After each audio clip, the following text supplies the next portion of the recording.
Hello, my friends.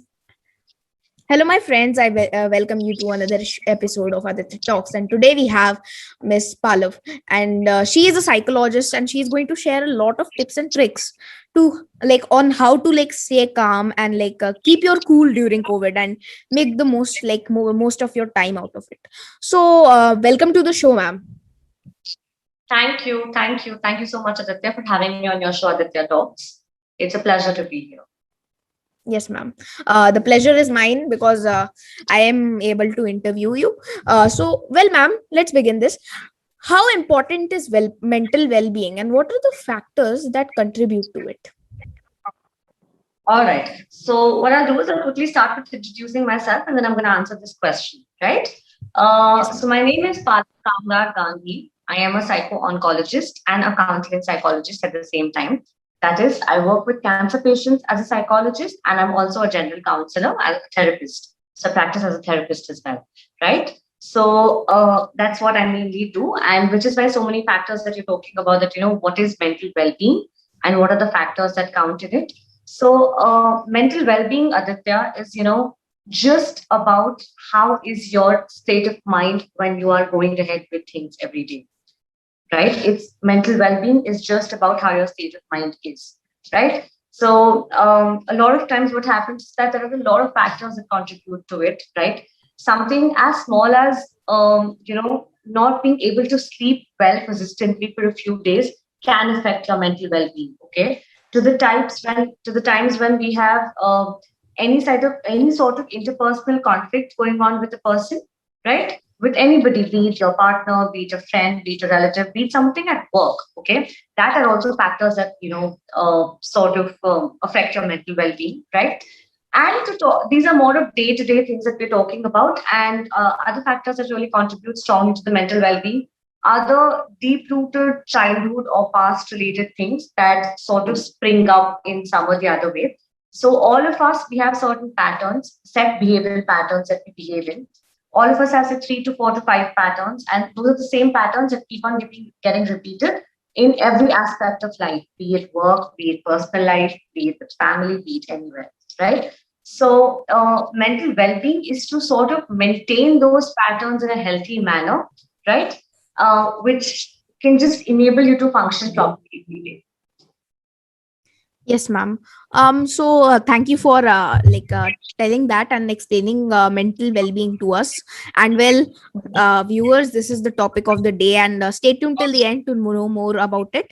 And well, ma'am, now let's please tell us about the work you do, and what made you a psychologist, and please tell us your story from childhood.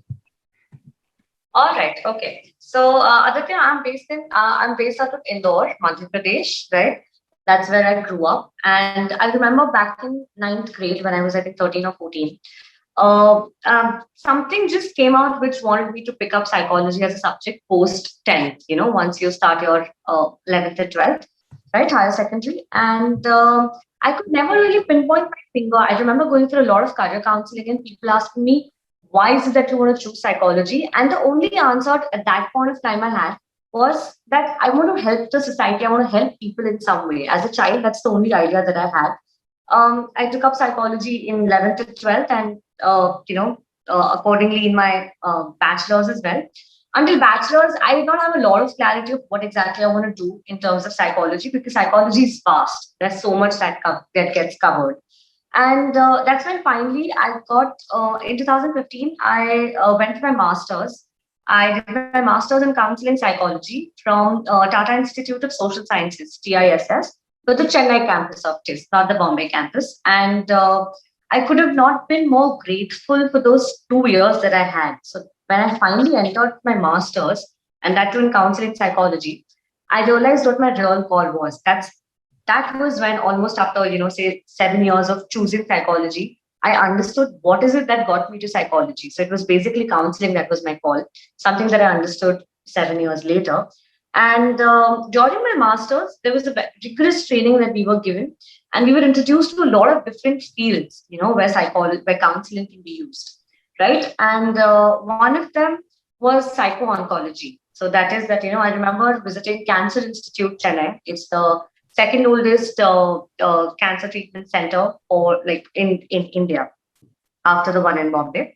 And I never thought, basically back then when I was a 21-year-old, that cancer as a diagnosis would have so much of psychology or so much of counseling involved. And there's a major dearth of psycho-oncologists that we have in our country. In fact, I did a study, I think some 2, 3 years back, where I found out that we have almost 450 cancer centers across the country.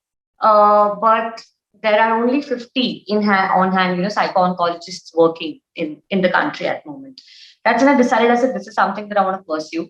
And I took it up accordingly, and it's been going since then. So I continue with both my private practice as a therapist, as a counselor, and at the same time, I'm associated with hospitals where I work as a psycho-oncologist. So that is where I work as a counselor, as a psychologist with cancer patients.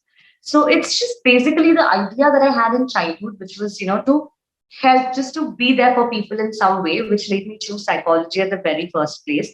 It was very late, in life, and I understood it was actually counseling that was my call. So yeah. Yes, ma'am. Well, that was a certainly interesting story, and you have certainly impacted many people's life by now in your career. Thank So, ma'am, um, COVID-19 has led to many problems like anxiety, depression, and you. post-traumatic stress disorder, and other trauma and stress-related disorders. Can today both infected and non-COVID people are suffering? How to cope with it?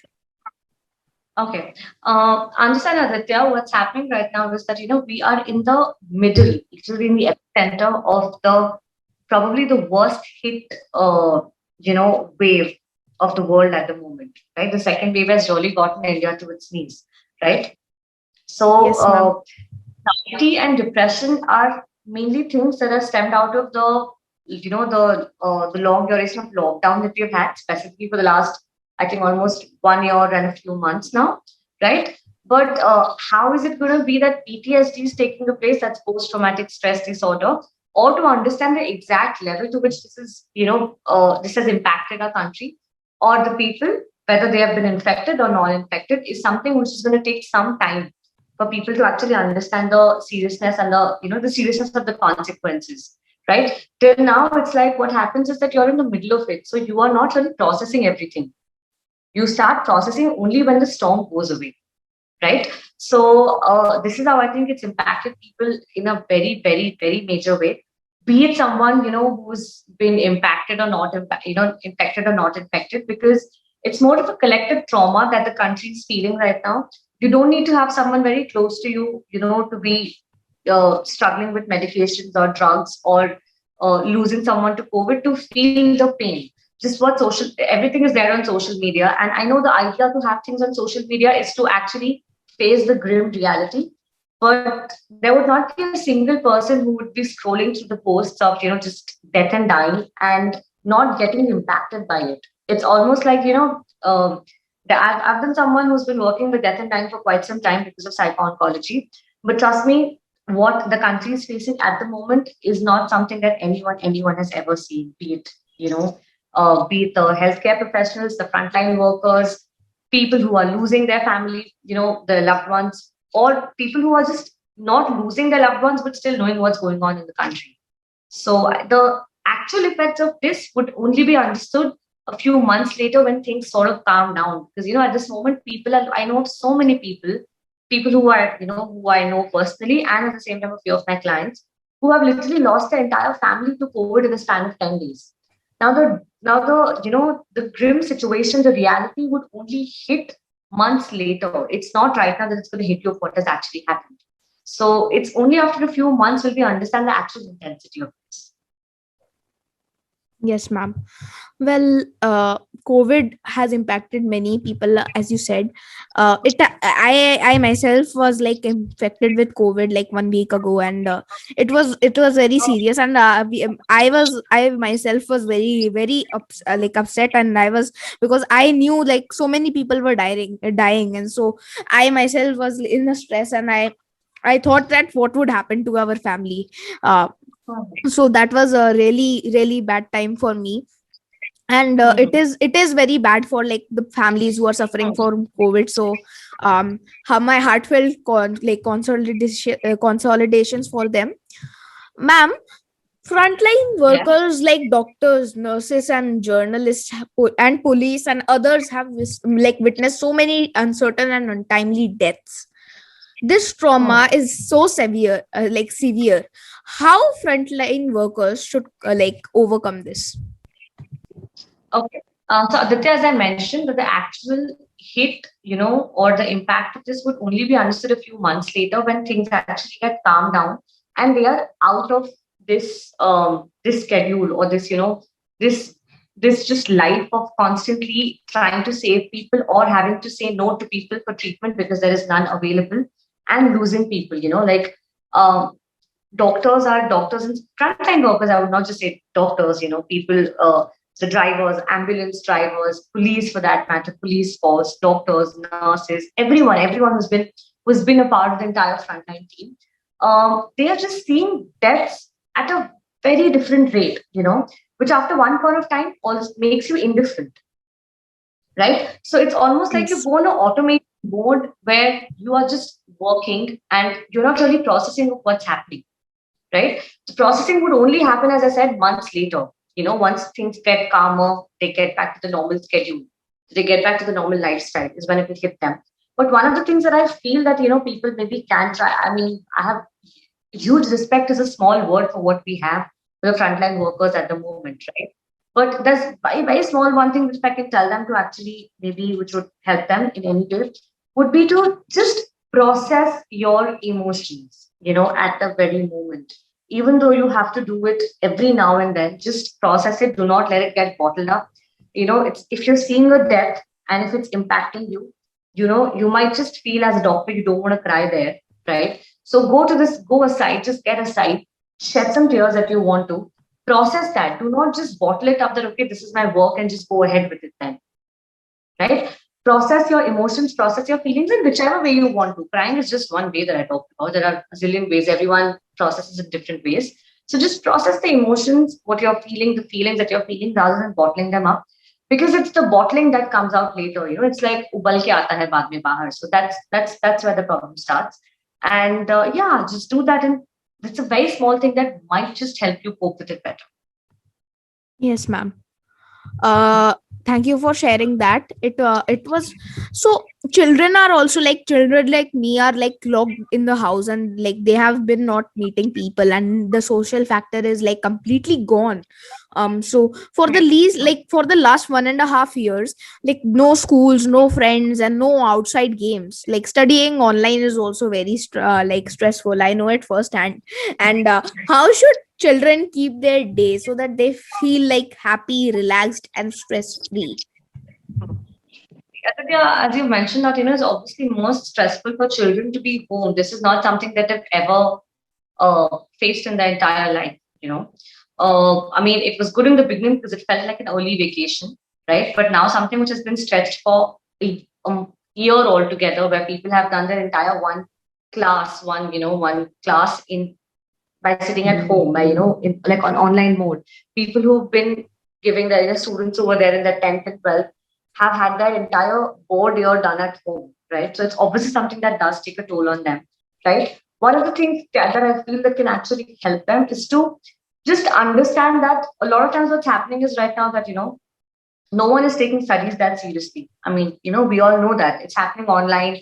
You can just still be in bed, not switch on your video call and go ahead with your classes, right? So Yes, that's ma'am. something which is happening. You can't really stop that, right? So I think more than to the kids, what I would want to tell to the parents is that this is normal. Your child is not the only one who's going through this. Everyone is going through the same thing. I mean, for example, even for people who are working from home, until unless they have meetings, they're not really getting ready and sitting, right? For all you know, you're doing your work in pajamas. So it's completely natural for your child to go through this, and your child is not at fault for doing this. And what I can tell to the kids is that, I understand it feels at the moment that, how to take this entire thing seriously, how to be, school gives an environment of seriousness. And that entire environment has been taken away when you're sitting at home, right? but to still Yes. try and figure out that, this is something which is going to take me somewhere ahead in life, right? So, if not, take it as seriously as what you probably do in school, but still try to maintain that bit of discipline to your own self. It does not mean that you're sitting in front of a screen for like 8 hours and studying, but like, picking up a schedule that, okay, if I have a class and if I have to wake up at, say, the class is at 9 a.m. and if I have to wake up at 8 so that I can have my breakfast and sit for my class, do that. It's a very small thing. So just these are very small things that can help students or kids for that matter. Keep it light for themselves, keep it calm for themselves, and still be focused at something that they're doing by understanding the gravity of the situation. Yes, ma'am. Aditya, Chill. Aditya, Ma'am. Well, ma'am, that was very interesting. So children like have like that is one thing, and all children like children should like keep in mind that they should like do everything like in a calm mind, and like wake up early as possible, and then like complete your school, and stay like stress free, and have more and more hobbies so that you can indulge your time. And that is my advice to all those children, because I overcame that like the feeling of boredom through having like hobbies like the like this, interviewing people. So that is my advice. And well, ma'am, I have read your articles about post trauma in the newspapers. Are you doing some workshops with institutions, people, or individuals? Okay, currently, Aditya, I'm not doing any workshop per se. I'm not taking up any workshops, but yes, I am working in hospitals and I am in my private practice as well. I have clients who either are infected with COVID at the moment or are dealing with the grief or the trauma of losing a loved one to COVID. So that is something that I'm definitely doing in my private practice and at hospital both. But that's more of an individual work that I'm doing one on one with the client. And I haven't really started conducting any workshops for PTSD at the moment. Yes, ma'am. And so please, let's go on to the next question.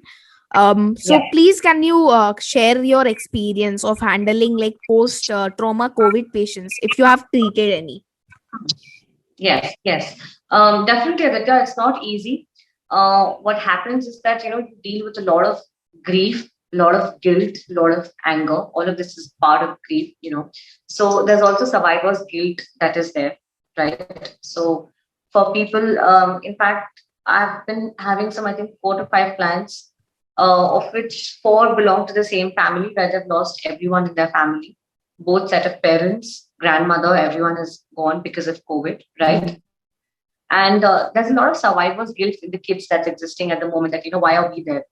Why are we still alive? Or, the fact that the other guilt that, whoa, I was also positive. So was I the one who probably got COVID at home and it infected others and took them away? So there's a lot of guilt, survivor's guilt. There's a lot of anger. There's a lot of helplessness that's happening, right? That is obviously there. It's prevailing at the moment. And with the fresh ones, where the trauma is really fresh, what you do is what you need to tell them is that, grieving is not crying. Crying is not just the one way to grieve. Everyone has different response to grief. Okay. You might cry, I might just go mum.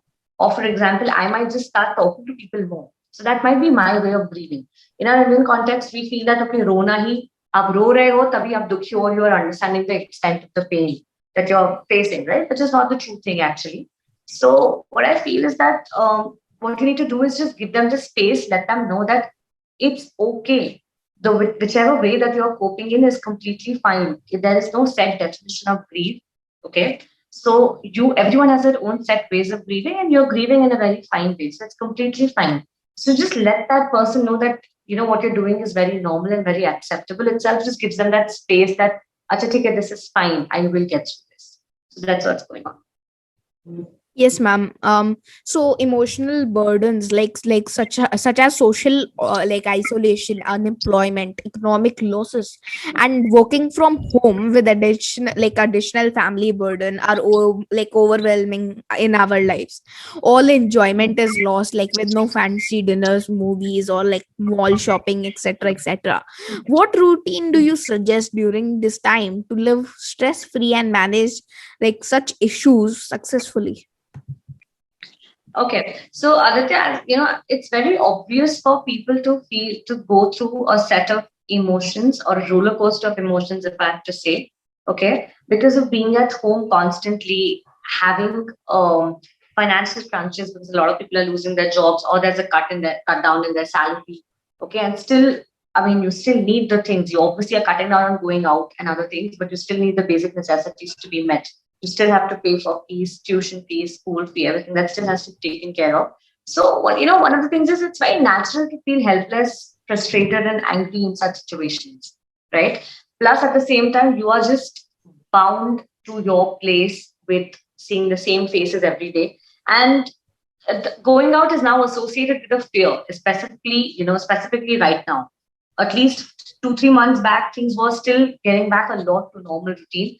But what's been going on for now is that, you step out with the fear that, am I bringing COVID with me? What if I'm infecting my family, right? So all these are very normal and legit things to feel. So that entire concept of, okay, be positive does not really work in this situation.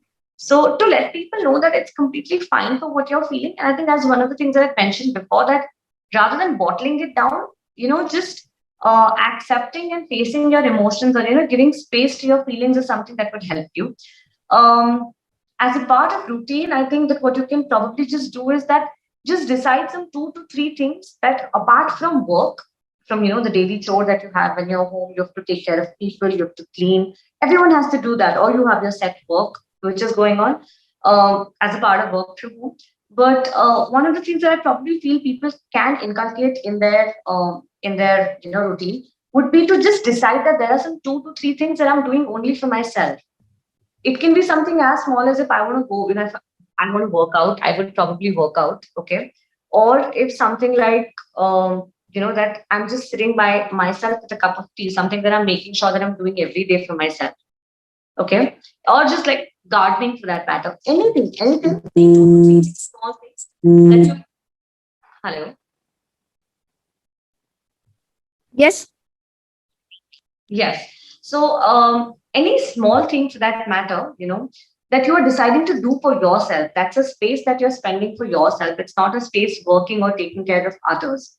And to also understand that, people have been talking about this, that, oh, it's a lockdown, we are spending time with our loved ones. True, right? But it's still okay to take your space. So to let people know that it's completely fine to do these things, that also works. Yes, ma'am. Well, so like this is the yours. So in general, what is your advice like to beat this enormous stress and activities? Like one should engage in to stay positive in all these, like in these times of peril. As I said, that it's a very utopian version to constantly keep telling yourself, that stay positive. There's something also called as a concept called as toxic positivity that we talk about in psychology. So, it's really not possible to stay positive all the time. You Yes, might ma'am. just not feel because of what's happening, what's going on. So I think the concept that I more further believe in is the fact that it's completely okay to just give yourself the space to feel what you're feeling. Just, as I keep on, I think I've repeated it a fair number of times in this entire chat of ours, that give yourself the space to feel what you're feeling. You are in a pandemic. You might not be, you know, doing crazy yoga or workouts or cooking every day like what other people are doing, but that's fine. You know, you have made it through this 1 year of pandemic, and that itself is a very big achievement of its own. So just address that for your own self. Yes, ma'am. Um, so can you please tell us about your future plans and how do you plan to contribute to the society in the future? Okay, all right. So, if I have to share my future plans with you, Aditya, I'm actually what one of my dreams, if I were to call, is to start a center of its own, probably the very first of its type in Indore, at least, or MP, right? Which would be a one shelter center where you are finding a lot of different types of, basically therapy or counseling available in for a lot of different areas, be it psycho-oncology, be it general counseling, be it infertility counseling or couples therapy or career counseling, a lot of different sects that we have in therapy in counseling. So I think one of my dreams is to set up a center like that. and where everything is available under one roof for people. And I think that would be one of my ways in which I'd be contributing to the society as well. Yes, ma'am. Well, that is a very very good dream you have. Opening a center will like allow you Mhm. to handle many more patients and help many more people. So that is a good goal, ma'am. And so, who are your role models from whom you have been inspired the most? And like who keep you going? Because see, when you have stress or something, or when you do some work or you're contributing to society at large, you have some inspiration. So please tell us about them. Okay, if I have to talk about my role model to you, it's been the person who introduced me to psychology. She has been my guide, my teacher, my mentor for the last 12 years or 13 years or more. Um, Her name is Mrs. Kakuli Gupta. She was a school counselor and she was also a psychology teacher back in school, in my school at the Shishapur International School that I was in until 12th. So she's the one who introduced me to psychology and she's the one till date keeps me going. And another role model that I really look up to is Mr. Peter Pandian K. He's my professor from my master's. Every time in my sessions when I'm stuck, I think, okay, what would VP sir? We usually call him VP sir. So I usually think that, okay, what would VP sir do if he were in this position? How would he go ahead with the client? So something of that sort really inspires me. So I think these are the two people. They're the people who have taught me, and not just psychology, but a lot of life as well. So they are the ones who actually keep me going. So I don't have any famous role models to look up to. These are the two people that I look up to the most, at least when it Yes, comes to ma'am. psychology. Yes, ma'am. I would like to ask something. It is that Yeah. can you please give some general advice, not as a psychologist, but as a general person, and give and it should not be from the point of psychology and stress. Also, any general advice like for the youth. Okay. I think what's really happening to the youth at the moment, and this is not something that I'm talking from a therapist's point of view. This is something I'm talking from my personal experience. Okay, I also had had the phase of growing up, being a teenager, young adult, being an adolescent, and now being a young adult, right? So what I feel is that हम चकाचौंध में बहुत गुम हो जाते हैं. There are a lot of times that we get lost in the idea or the concept of being something. So we are so constantly focusing on that we fail to recognize who we actually are. We rather want to change those things, we want to furnish them, finish them, we want to get some finesse to it. So what I would feel is to just more than believing in the idea of being something, which is completely fine because it's always making you grow. Don't forget what you actually are because that is something that will never leave you anymore. So that's something that I strongly believe in. And this is something which comes from my own personal experience. There was a point of time when I too wanted to be like someone or change myself or have ways. But as I keep on, as I grew, and I would not say old, but yeah, as I grew older, and with experience that I've been having, I've sort of realized that it's very important to more than being someone else, to identify who you are at the very first place and stick to that because nothing gives you more happiness than that. Yes, ma'am. Thank you for that advice. And Thank you. well, so who like please advise like two people whom you would like to see and learn from on this show and why? Actually, I would not want to advise two people. I would want to give this advice to everyone in that matter who would be seeing the show. Just for the fact that there are only two people that I want to point out, as I mentioned. Anyone who's seeing this, and even if it's taking one simple statement also as a as a takeaway from this entire session that we are having, I feel that my work is done in some way. So there are no two people that I would particularly would want to point out. It's just anyone who's having a look at it. Even if there's one thing that's helping you out, one statement also, I feel like my work is successful. Yes, ma'am. Thank you for sharing that. But the question was something else. I was trying to ask two people whom you would like to see coming on this show. Oh, I'm sorry. Two people who would you like to see coming on this show? Okay. I think one of them I would mention would be my elder sister. Her name is Forum Kamdar Rathi. She is a CS, a company secretary, and lawyer by profession. And she's settled in Amsterdam, Netherlands. She's an Indian, of course. She's my sister. Uh, and she's someone who recently quit her job to start a South Indian cuisine restaurant in Amsterdam. So, someone, and we are not a family who belongs to, who have any history or, backup in culinary art of any sort. My father belonged to the field of medicines and my mother is a teacher. So, to see her leave her 29 years of profession of her life and then start something from basic again to learn things, to go to fetch chefs. It's a great thing. She's like, there's no one who's inspired me more than her for that matter. So I think, yeah, one of the people I would want would be my sister, Hodam Kamdar Rathi. And I think, yeah, another one, I'm not even actually think of anyone at the moment. If I have to mention, I've mentioned one, my sister. Yes, ma'am.